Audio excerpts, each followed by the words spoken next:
The old neon lights of Rusty Joe's diner flickered against the dark highway, where trucks groaned past like tired beasts. Inside, the air smelled of burnt coffee and old memories. At 11:47 p.m., almost every stool was empty except for one. Ryder Kane, the feared leader of the Iron Vipers biker gang, sat alone in his usual corner. His leather jacket dripped with rain, his knuckles scarred from too many battles, his eyes sharp enough to slice through silence. People crossed the street when they saw him. Mothers pulled their children closer.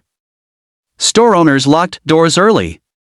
Because Ryder wasn't just a biker, he was a legend of trouble, but the one person who never feared him was the diner's quiet waitress, Mia Carter. She moved like a ghost, soft, silent, almost invisible.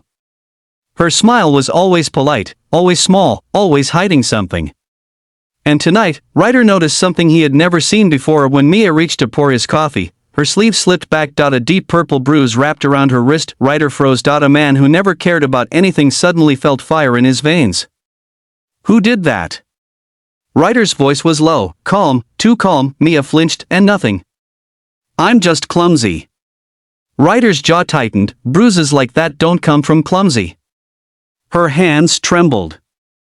She pulled her sleeve down quickly, eyes glued to the floor. Then Ryder saw something else, a fingerprint mark. Someone had grabbed her, hard as someone had hurt her, and Mia was lying to protect them. Part 2. The night everything broke around midnight. When the diner emptied, Ryder was still sitting there, watching. Mia kept avoiding his eyes. Her voice cracked whenever she spoke. Her smile faltered every few seconds.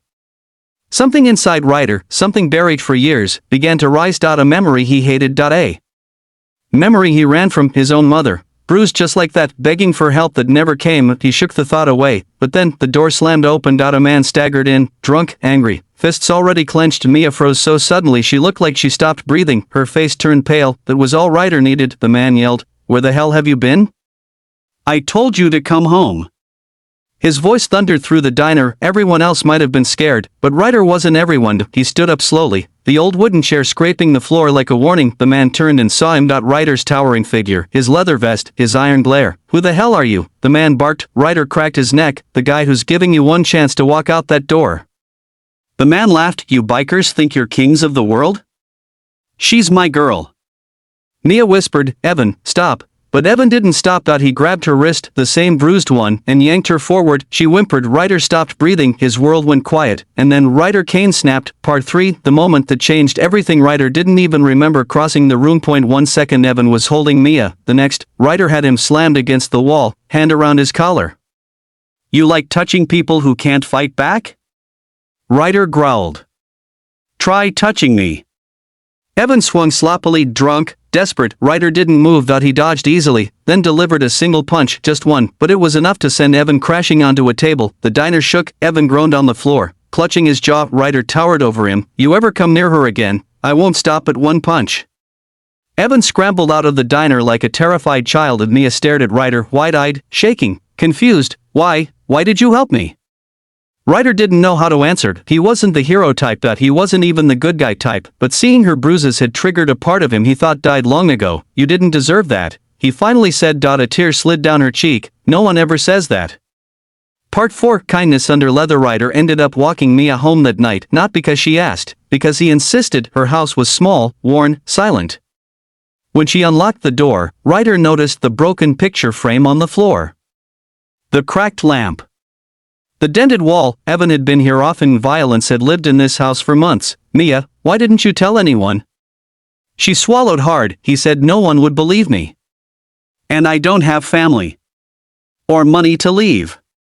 Ryder stepped inside slowly, looking around at the damage. Then he said something he never imagined he'd say to anyone. "You do now."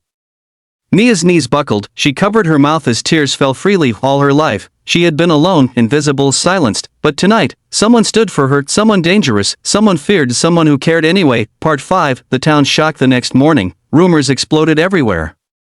The Iron Vipers leader had protected a waitress. He had thrown out an abusive boyfriend. He had walked her home. He had stayed on her porch until sunrise to make sure she was safe. By noon, half the town was whispering. By evening, everyone knew. People peeked from windows as Ryder walked by Mia's diner. Whispers followed him like shadows. Is he changing? Did he actually help someone? Maybe he isn't as heartless as we thought. Even the sheriff, who hated Ryder, muttered, "Never thought I'd say this, but Good job, Kane. Ryder didn't care about the town, he cared about one thing, Mia. He started checking on her every night, walking her home, sitting with her during breaks, teaching her little ways to protect herself. He even repaired her broken porch light one afternoon, without telling her, just quietly fixing things, because he knew what darkness could hide. Part 6, The Unexpected Twist. One evening, Mia brought Ryder a small paper bag. I made you lunch, she whispered shyly. Ryder blinked, confused. No one's ever cooked for me before. She laughed softly. Well, it's not much.